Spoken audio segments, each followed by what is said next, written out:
With a KBLA Talk 1580 editorial, I'm Tavis Smiley. As black folk, we know how to face tragedy and not fall into despair.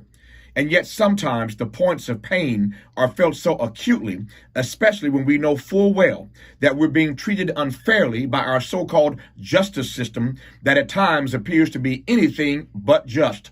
After more than 30 years of public service, Mark Ridley Thomas is set to be sentenced on Monday, August 21st for his conviction on bribery and conspiracy in a federal corruption trial. Ridley Thomas was found not guilty on 12 of the 19 counts the feds brought against him. This is not your typical corruption case. No lavish trips, no victim, no cash in a brown paper bag or stashed away in a freezer, no illegal contributions from a wealthy donor, no money received by the accused, no use of taxpayer dollars. There is therefore no need to incarcerate Ridley Thomas to protect the community. Indeed, the probation department has recommended a mere 18-month sentence. But the feds, they want Ridley Thomas to serve 6 years. 6 years. How is that fair? This happens far too often to defendants who just happen to look like you and me. First, they target you.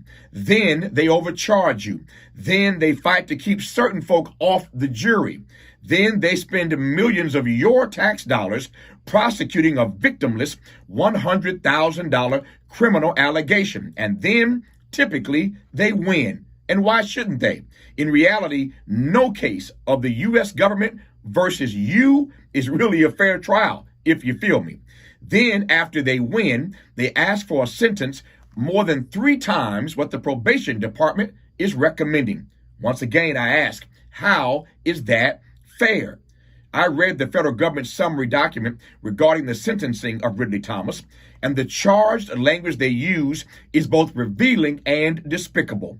You can clearly see their disdain for the constituent community, for the black clergy who have stood with Ridley Thomas, and mostly for Ridley Thomas himself, who dared to exercise his constitutional right to even go to trial to defend himself.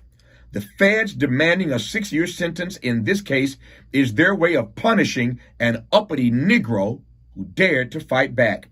Let's hope that the judge in this case sees through this racist masquerade and delivers a sentence of time commensurate with the crime, even as Ridley Thomas appeals this verdict. I declare there are no good times to be black in America, and some times are worse than others. For KBLA Talk 1580, I'm Tavis Smiley. We welcome your comments.